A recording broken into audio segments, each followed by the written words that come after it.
Sa video nga na ito ay magugustuhan ninyo mga ka-jungle dahil papag-usapan natin ang halaman na millionaire plant o ang tinatawag na well-famed snake plant. Hello everyone! Hello mga ka-jungle! Welcome again to my YouTube channel and my Facebook page. At kung bago ka lang po sa aking Facebook page at YouTube channel, huwag kalimutan i-like at subscribe ang ating page. Sa video nga na ito ay papag-usapan natin kung bakit nga ba ito maswerte. And then, isi-share ko din sa inyo ang care tips nitong napakaganda at napakaswerteng millionaire plant o tinatawag na well-famed snake plant. So, bakit nga ba napakaswerte nitong ating tinatawag na millionaire plant? So, sa kanyang dahon pa lang, makikita nyo sobrang lapad, di ba? At makapal. So, according to Feng Shui, nag-aakit daw ito ng swerte dahil para po siyang hihingi ng blessing mula sa langit. Kaya tinatawag siya na millionaire plant. Yan. Then, marami po itong variety mga ka-jungle. Iba't ibang klase ng mga snake plant katulad ng mga white variegation at saka green variegation. Ang kinaganda dito sa ating mga well-famed snake plant, ito po yung variety na madali lang alagaan, kaso lang slow grower o matagal po siya paramihin. Kaya naman, sobrang mahal ito sa marketplace. So, ang isang dahon nito ay nagkakahalaga ng 500 to 1,000 pesos. So, kung bibili kayo nito mga ka-jungle, mas maganda po siya ilalagay sa ating may entrance na may table kasi nag-aakit po siya ng swerte. So, ito po ang tinatawag na millionaire plant. At hanapin niyo po sa garden kung meron kayo nito dahil maswerte po ang halaman na ito. So, tungkol naman sa pag-aalaga dito sa ating mga millionaire plant o tinatag na well-famed plant, ang pag-aalaga dito, when it comes to sunlight, so dapat hindi po siya masikatan ng sobrang sikat.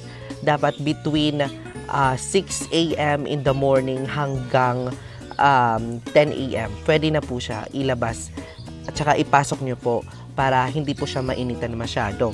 Tapos kung nasa labas naman po, dapat may puno po siya sa paligid para hindi masyadong mainitan yung ating mga snake plant o ating mga well-famed. Yan. So, makakapal po ang mga dahon nito. Yan. Kung matitigas po ang dahon, malabrusko ang halaman na ito. Di pares ng ibang halaman na manitis at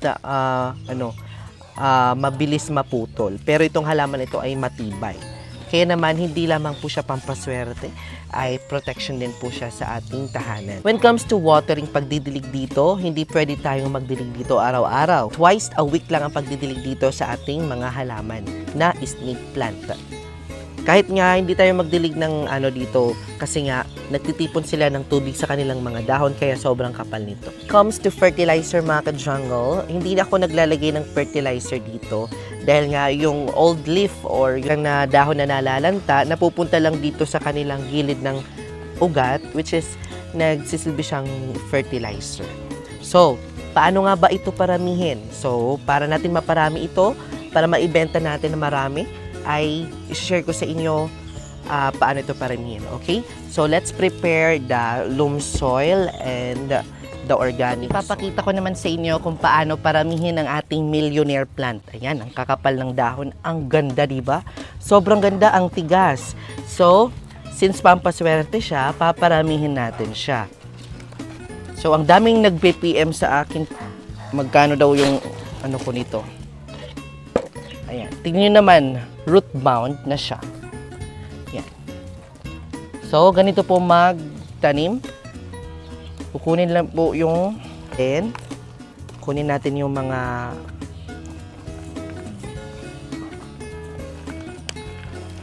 ayan.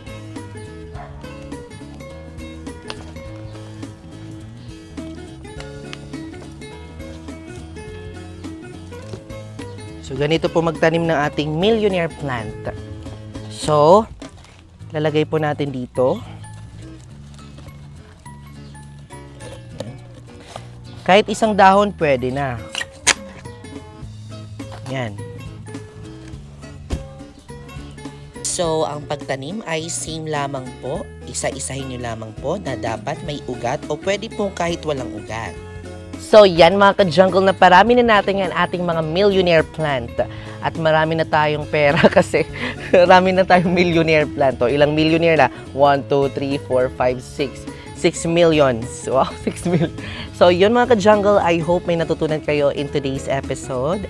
And happy vibes lang mga ka-jungle. Maraming salamat sa panonood. Hope na mag-share kayo sa video na ito. And don't forget to follow my Facebook page and I will see you next episode.